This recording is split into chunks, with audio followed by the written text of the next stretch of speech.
네, 여러분 안녕하세요. 지금 이 시간에는 한국 근현대 문학의 사회사에 대해서 강의를 하도록 하겠습니다. 페이지 24페이지를 펴보세요. 24페이지. 한국 근현대 문학사입니다. 24페이지. 자, 거기에 이제 보면 처음에 이제 개화기라는 것이 나와요. 개화기 문학. 그래서 개화기라는 것은 이제 그 꽃을 피운다는 거죠. 10개자에다가 고다자에 시기 기자죠. 꽃을 피우는 시기입니다. 그러니까 이건 이제 이 말의 의미는 그 이전에는 미개했다. 그 이전에는 미개했다는 말이 깔려 있어요. 그래서 상당히 안 좋은 말입니다. 그럼 어떻게 써야 되느냐? 근대 계몽기라는 말이 훨씬 더 좋은 이름이다라고 할 수가 있겠고요. 그래서 이제 1876년에 24페이지에 보면 첫째 줄에 병자수호조약이라고 나왔는데 이 바로 이 병자수호조약이 그 강화도 조약이에요. 강화도 조약. 그래서 이 강화도 조약이 체결이 되면서 이제 조선은 이제 은둔의 세월에서 벗어나게 되고요. 이때 이제 서구 열강과 교류를 하게 되는 거죠. 자, 거기 24페이지 밑에서 세 줄 위로 올라가면 근대 문학이 등장하는 배경에 밑줄 치시고요. 자, 그럼 마지막 줄의 첫째 동그라미. 신분제 철폐 등 봉건적 제도의 개혁이 이루어진 가보개혁, 가보년에 이루어진 개혁이라는 것이고, 자, 25페이지에 둘째 동그라미 치시고, 국문 연구 및 국문 사용 운동이죠. 이 국문이란 건 한글이라고 보시면 됩니다. 한글 연구. 자, 그다음에 셋째는 인쇄술의 발달과 시장 경제의 개념 도입. 넷째는 우리 문학 전통의 축적과 일본 문학의 영향. 다섯째는 자주 독립을 해야 한다는 근대 국가 민족 국가의 정치 사조 성행 이렇게 나오고 있습니다. 자, 그래서 이제 그 시기별로 이제 여러분이 특징들이 이제 뒤에 가면 나오겠지만 이 부분을 특히 잘 알아두셔야 됩니다. 이게 상당히 중요한 부분이고, 자, 26페이지로 넘어가면 근대문학의 태동기라고 나올 거예요. 26페이지. 자, 26페이지에 이제 근대문학의 태동기가 나왔는데, 자, 1910년대죠. 1910년대. 자, 이때는 이제 2인 문단 시대라고 그래요. 2인 문단 시대. 2인이 누구냐면 바로 최남선과 이강수죠. 6당 최남선, 춘원 이강수 아닙니까? 그래서 이제 보통 6당 최남선은 1890년생이고요.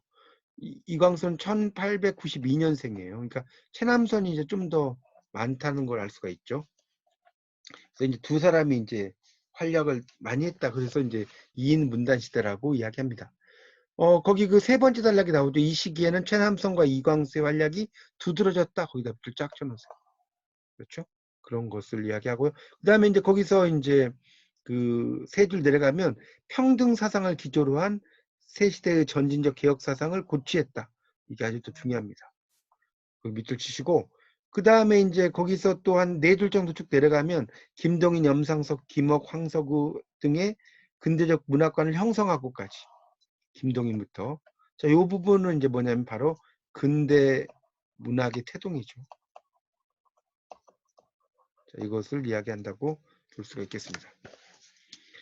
자, 27페이지에 보면 이제 2.3의 근대 문학이 출발해서 20년대의 이제 전반의 문학이라고 나왔는데요. 이때는 이제 정치, 경제, 사회, 문화 다방면에서 이제 뭐 그 저항 운동이 일어나죠. 거기 그 특히 이제 1919년에 3.1 운동이 일어났죠. 거기 27페이지에 2.3입니다. 3.1 운동. 그리고 이제 그 다음 단락에 보면 이제 여러 가지 이제 저항 운동이 일어났다. 정치, 경제, 사회, 문화에서. 자, 그리고 이제 그 다음 단락에 보면 동인지와 순수문예지가 발간되었다는 거. 특히 이제 순수문예지가 발간되죠. 동인지하고. 특히 이제 시에서는 그 다음 단락 3.1운동의 실패가 일어났잖아요. 그래서 눈물, 줄 주세요. 그 다음 단락 첫째 줄에 애수, 뭐 절망, 밀실, 어둠, 퇴폐적인 증서. 이런 그 퇴폐적인 것을 이제 우리가 이제 병적 낭만주의라고 하고요. 또는 퇴폐주의라고 하죠. 이상화의 작품들에 보면 이런 그 많이 이런 내용이 나옵니다. 백조동인 이상화의 작품에. 자, 그 다음에 이제 넘어가시면 이제 28쪽의 첫째 줄에 단편 소설이 주를 이뤘다. 밑줄 세요. 단편 소설. 중요하고요. 그 다음에 28쪽에 이제 20년대, 1920년대로 가면 20년, 30년대로 가는데 우리가 이제 일종의 문예사조를 보면 고전주의부터 시작을 해서 고전주의, 낭만주의, 그다음에 자연주의, 그다음에 사실주의, 초현실주의. 이렇게 이제 이어지게 됩니다. 자, 그런 것들을 이제 알아두시면 좋겠고요. 그래서 이제 그 2.4에서 두 번째 단락의 다섯째 줄로 내려가 보세요. 거기 보면, 자, 1920년대 시작되는 게 있을 거예요. 끝에, 초반, 즈음에, 사회 현실에 대한 계급의식적 이데올로기를 지향하는 새로운 문학이 등장했는데, 백조파의 값싼 이 센티멘탈리즘이란 말 나와요. 자, 이제 이걸 한자로 표현하면 감상주의라고 하죠. 감상주의. 느낄 감자에 상처 상자죠.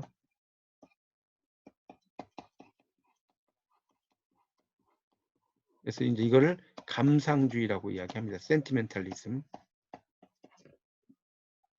이런 그거하고 이제 경향문학 같은 거 이제 실생활에 뿌리 박은 경향문학을 이야기하는데 경향문학이 나오죠. 정치 사회주의적 색채를 지닌 문학이라는 거예요. 그래서 현실에 대한 변혁적 태도를 중시하지만 객관적이기보다는 주관적이고 진보적인 색채를 띈다. 그래서 이들 작품은 작중인물이 처한 한계 상황의 원인을 끝까지 규명하기보다는 이런 말 나오죠. 개인의 분노를 표출하는 게 이제 특징이라는 거예요. 이게 이제 경향문학이다. 그거 알아두시고, 그 다음에 이제 프로문학이라는 게 29페이지에 다섯째 줄 나오죠. 목적, 의식적 프로문학. 이 프로문학이라고 이야기할 때 프로라는 것은 뭐냐면 프롤레타리아를 가리켜요.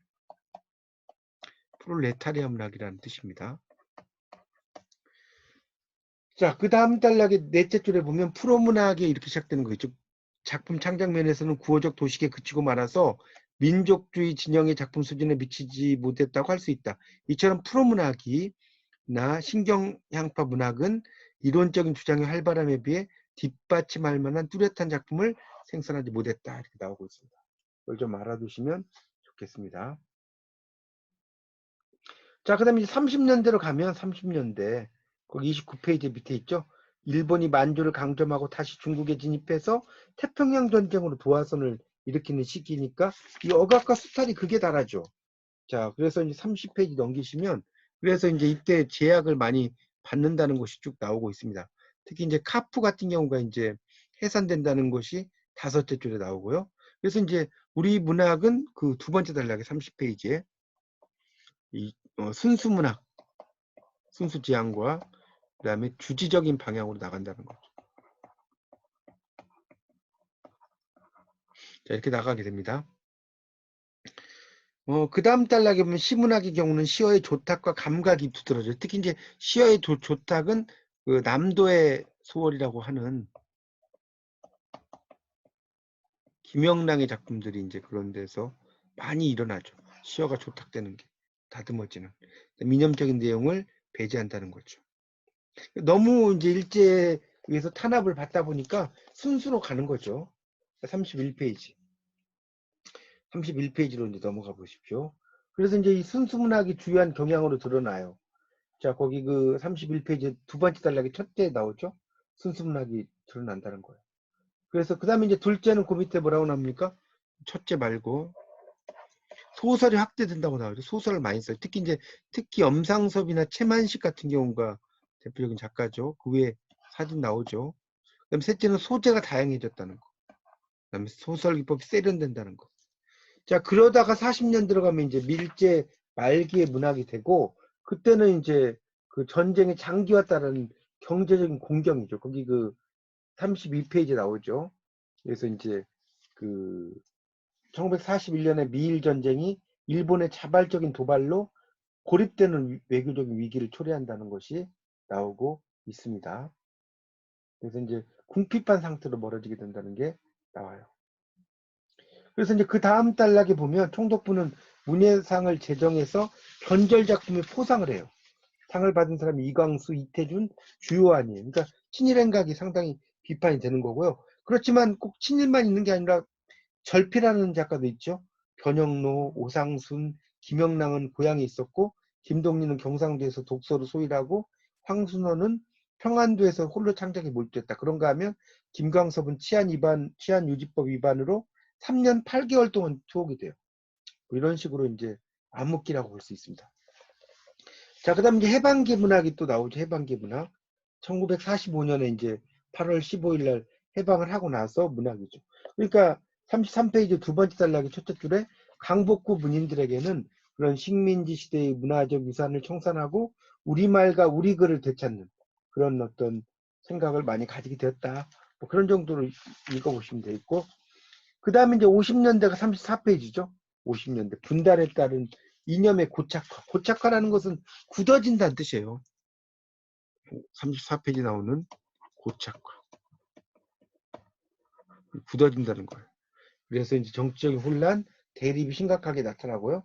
그런 시기죠. 그러니까 이념의 문제를 이제 다루는 것들이 많이 등장을 하게 되겠죠. 그래서 35쪽에 보면 네 번째 단락, 이 시기의 소설은 남북문학으로 인한 그런 그 민족적 비극으로부터 소시민적 생활 속에 드러나는 불신풍조까지 우리의 삶을 위협하고 있는 현실 문제를 비판한다는 것이 나오고 있습니다.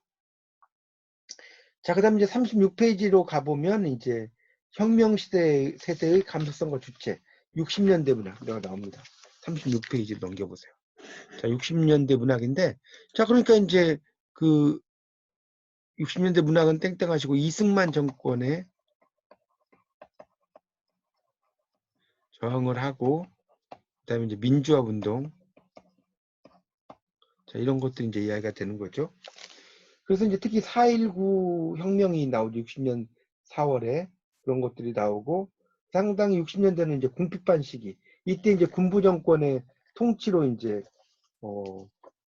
가 나오고요. 그 다음에 37페이지 넘겨보세요. 그래서 이제 이때는 두 번째 단락에 한 6째 줄에 보면 1963년부터 이게 나왔죠. 순수와 참여의 대립이 나왔죠. 참여. 그래서 이 순수를 이야기하는 게 이제 바로 이제 문학과 지성입니다. 이게 이제 순수 문학 쪽이고, 이 참여를 이야기하는 것이 이제 바로 창작과 비평이죠. 요거는 이제 현실 참여 쪽이죠. 자, 줄여서 이 문학과 지성을 문지라고 하는 것이고요.